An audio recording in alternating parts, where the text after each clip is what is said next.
सुरेश 90 से 95% ले आता है। तो आपको अपनी सारी एनर्जी 21 दिन तक इस टाइम टेबल को फॉलो करने में लगानी है। अगर मैं आपको एक छोटा सा सवाल पूछूं कि क्या कारण है कि एक जैसी मेहनत करने के बावजूद एक बंदा आगे निकल जाता है जबकि दूसरा बंदा एवरेज रह जाता है, तो शायद आपके पास इसका जवाब नहीं होगा। इसलिए आज के इस वीडियो में हम टाइम टेबल के बारे में बात करने वाले हैं और आज के इस वीडियो में मैं आपको टाइम टेबल बनाकर दिखाऊंगा। और एक बात मैं डेफिनेटली कह सकता हूं कि इस वीडियो के बाद आपके पास अपना टाइम टेबल होगा। अब यार देखिए, आज तक आपने कुछ इस तरीके के टाइम टेबल बनाए होंगे और यह टाइम टेबल, इस तरीके के टाइम टेबल बिल्कुल वर्थलेस है, कुछ काम का नहीं है। तो आप बोलोगे भैया आप किस तरीके के टाइम टेबल बनाने हैं, तो चलो एक स्टेप वाइज इनको हम समझते हैं। देखो यार, जनरली दो तरीके के स्टूडेंट्स होते हैं। पहले होते हैं डे बर्ड, दूसरे होते हैं नाइट बर्ड। डे बर्ड जिनको दिन में पढ़ना अच्छा लगता है और नाइट बर्ड जिनको रात में पढ़ना अच्छा लगता है, ठीक है ना। और इन जनरल इन दोनों के पास पढ़ने के लिए जो अवेलेबल फ्री टाइम होता है ना, वो आपको यहाँ पर दिख रहा होगा, ठीक है।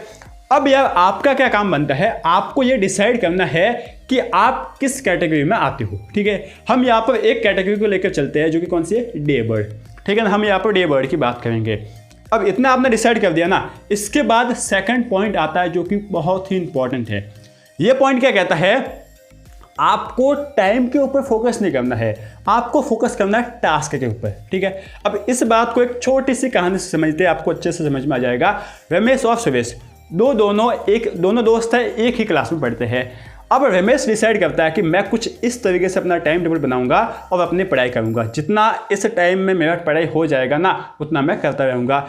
जबकि सुरेश क्या डिसाइड करता है कि जो मुझे काम करना है ना, उसकी लिस्ट में एक दिन पहले ही बना लूंगा और अगले दिन उन टास्कों को मैं करने चला जाऊंगा और जितना हो सकता है ना उतने मैं पूरे टास्क अपने पूरे करने की कोशिश करूंगा, ठीक है। अब धीरे धीरे क्या होता है पता है, एग्जाम पास आ गया और जैसे एग्जाम पास आ जाता है ना, तो रमेश का मैक्सिमम सिलेबस बाकी रह जाता है, जबकि सुरेश अपना सिलेबस 1 या 2 बार रिवीजन कर चुका होता है। और यह फाइनली रिजल्ट ये निकलता है कि रमेश 80% पर रुक जाता है, जबकि सुरेश 90 से 95% ले आता है। तो एक छोटा सा डिफरेंस था इन दोनों में। रमेश डिसाइड करता है कि मैं कुछ इस तरीके का वर्थलेस टाइम टेबल बनाऊंगा, जबकि सुरेश जो है ना टास्क के ऊपर फोकस करता है कि मैं टाइम नहीं टास्क देखूंगा, काम देखूंगा, ठीक है ना। तो आपको क्या करना है, आपको जो काम करना है ना उसके टास्क की लिस्ट, उसकी लिस्ट आप एक दिन पहले ही बना लोगे कुछ इस तरीके से, ठीक है। आपने लिस्ट बना ली, बिल्कुल भैया हमने लिस्ट बना ली। अब आपके सामने एक सवाल आएगा कि भैया हमने लिस्ट तो बना ली है, लेकिन हम किस काम को पहले करें और किस काम को बाद में करेंगे, ठीक है ना। ये सवाल आपके बाद अंदर आएगा, ठीक है। तो आपको इसके लिए हेल्प करेगा 80-20 रूल। अब ये रूल क्या कहता है पता है, 80% आपका जो रिजल्ट है वो 20% आपका काम डिसाइड करता है। ये कैसे है, इस बात को इस तरीके से समझिए। आपने मान लीजिए 10 टास्क बनाए एक दिन के कि मुझे ये काम करना है, इसमें से 2 या हार्डली 3 काम ऐसे होंगे ना जो आपका 80% रिजल्ट डिसाइड करेगा। जो डिसाइड करेगा, ये 2 या 3 काम ऐसे होंगे वो यह डिसाइड करेंगे कि आप आगे जाओगे या फिर एवरेज ही रह जाओगे, ठीक है ना। तो आपको क्या करना है, आपको वो काम पहचानने हैं, वो टास्क पहचानने हैं। कैसे पहचानोगे, देखिए मैं आपको एक आइडिया देता हूँ। मान लीजिए ये आपके सामने टास्क है। अब इनमें से देखिए, आपको पता है कि कल कॉम्प्लेक्स नंबर का जो मॉड्यूल है उसका डिस्कशन होने वाला है। इसका मतलब अगर आज आपने कॉम्प्लेक्स नंबर के मॉड्यूल का डिस्कशन नहीं किया तो कल का आप इसका जो डिस्कशन होगा ना वो मिस कर दोगे। और अगर डिस्कशन मिस कर दिया तो आपको पता ये क्या होता है, कॉम्प्लेक्स नंबर मेरा पूरा छूट जाएगा, इसमें कंफ्यूजन रह जाएंगे। तो आपका यह पहला टास्क बन गया, मोस्ट इंपॉर्टेंट टास्क बन गया कि इसको मैं आज पूरा करूंगा ही, ठीक है ना। ठीक इसी तरीके से रिजिड बॉडी ले लीजिए, पता है आपको समझ में नहीं आ रहा है और कल इसकी क्लास भी है, तो अगर आपने इस सब रिजिड बॉडी के अब तक के नोट्स को रिवीजन नहीं मारा है, उसके क्वेश्चन आंसर नहीं मिला है, तो कल के लेक्चर आपको समझ में नहीं आएगा और धीरे धीरे ये आपके हाथ से चैप्टर छूट जाएगा। तो ये आपका सेकंड मोस्ट टास्क हो गया, ठीक है ना। इस तरीके से आपको डिसाइड करना है कि कौन से टास्क मेरे लिए इंपॉर्टेंट है। तो आप क्या करोगे, आप 4 कैटेगरी बनाओगे, ठीक है। ए, बी, सी और डी। ए में सबसे इंपॉर्टेंट टास्क, उसके बाद बी में, सी और डी में। ए में भी जो काम पहले करना है ना उसको आप क्या लिखोगे, A1, उसके बाद A2, ठीक है ना। जो काम बाद में करोगे वो, उसके बाद बी में आ जाएंगे B1, B2, इसी तरीके से सी और डी में चलता जाएगा, जैसा कि यहाँ पर किया गया है, ठीक है। इतना सब कुछ काम हो गया, बिल्कुल। अब आपके अंदर एक और जो डाउट है वो आना चाहिए। कौन सा डाउट? भैया हमने ये भी डिसाइड कर दिया कि किस काम को पहले करना है, किसको बाद में करना है, लेकिन यह हम कैसे डिसाइड करें कि किस काम को कब करना है? ये भी तो आपको डिसाइड करना पड़ेगा ना। तो इसके लिए आपको यह हेल्प करती है बायोलॉजिकल क्लॉक। अब ये बायोलॉजिकल क्लॉक क्या होता है उसको ऐसे समझिए। देखिए, अब कोई स्टूडेंट्स ऐसे होते हैं जो सुबह बहुत ही ज़्यादा एक्टिव रहते हैं, कोई बंदे दिन में एक्टिव रहते हैं और कोई रात को एक्टिव रहते हैं। अगर उनको बोल दिया जाए कि तू चांद पर जाकर आ जा, तो एक बार तो वो अपने जो मोस्ट एक्टिव टाइम है ना उसमें चांद पर भी जाकर आ जाए।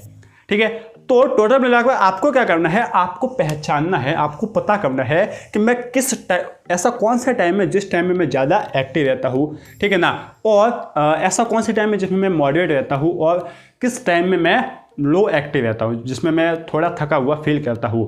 ठीक है ना, ये आपने डिसाइड कर दिया। उसके बाद आपको जो मोस्ट इंपॉर्टेंट टास्क है ना, एक कैटेगरी वाले टास्क है ना, उसको उस मोस्ट एक्टिव टाइम में करना है। ठीक है, उसके बाद बी और सी कैटेगरी वाले काम आपको कब करने हैं? आपको मॉडरेट जो आपकी एक्टिविटी होती है ना उस टाइम पे करने हैं। ठीक है ना, और जो डी कैटेगरी वाले टास्क होते हैं ना उसको उस लो एक्टिविटी वाले जो आपका टाइम होता है ना उसमें आप कर सकते हो। इस तरीके से अगर आपको बनाओगे ना तो आपका काम हो जाएगा। अब इसके बाद फोर्थ पॉइंट है क्रिएटिव प्रोक्रास्टिनेशन। अब भैया ये प्रोक्रास्टिनेशन क्या होता है? प्रोक्रास्टिनेशन का मतलब होता है आपको टालम टोल करना, किसी काम को बाद में कर लेना। ठीक है ना, मतलब आगे टालने की आदत। अब यार यह भी आपको हेल्प करेगा। कैसे? देखो यार, दो तरीके के बंदे हैं, मैं बताता हूँ वापस। रमेश और सुरेश की कहानी हम समझते हैं। रमेश और सुरेश दोनों एक ही क्लास में पढ़ते हैं और दोनों बहुत ही अच्छे दोस्त हैं। रमेश पढ़ाई करने बैठा है अपने मोस्ट एक्टिव टाइम में और मोस्ट इंपॉर्टेंट टास्क कर रहा है।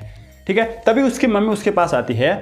उसकी मम्मी बोलती है, बेटा तू शुगर लेके आ जा, शुगर खत्म हो गई, या फिर सब्जी लेके आ जा, या फिर एक फ़ोन किसी को लगा ले। ठीक है ना, तो रमेश क्या करता है, उस टास्क को छोड़कर दूसरे काम करने लग जाता है। ठीक है ना, अब रमेश मोस्ट इंपॉर्टेंट टाइम में मोस्ट इंपॉर्टेंट टास्क को छोड़कर दूसरे काम कर रहा है, जबकि सुरेश क्या करता है, उस मोस्ट इंपॉर्टेंट टाइम में वो अपना मोस्ट इंपॉर्टेंट टास्क कर रहा है। ठीक है, तभी उसकी मम्मी उसके पास आती है। ठीक है ना, और सेम घटना सुरेश के साथ भी होती है, लेकिन सुरेश वहाँ पर करता है क्रिएटिव प्रोक्रास्टिनेशन। सुरेश क्या काम करता है, सुरेश उस काम को अपने छोटी भाई या बहन है ना उनको बोल देता है कि तुम यहाँ जाकर लेके आ जाओ। ठीक है, या फिर अपनी मम्मी को बोल देता है कि मैं थोड़ा बाद में चला जाऊँगा, 1 घंटे मुझे पढ़ने दे दो। ठीक है ना, तो यहाँ पर हुआ क्या, देखिए छोटा सा माइनर डिफरेंस था कि रमेश ने अपने जो मोस्ट इंपॉर्टेंट काम जो था ना उस मोस्ट इंपॉर्टेंट काम में मोस्ट इंपॉर्टेंट टास्क को नहीं किया, जबकि सुरेश ने मोस्ट इंपॉर्टेंट टाइम में मोस्ट इंपॉर्टेंट टास्क को किया। ठीक है ना, तो ये छोटा सा डिफरेंस रमेश को नीचे ले आया और सुरेश को आगे ले गया। तो इस बात को आपको समझना है, आपको करनी है क्रिएटिव प्रोक्रास्टिनेशन। क्या कर सकते हो, बात समझ में आ गई ना।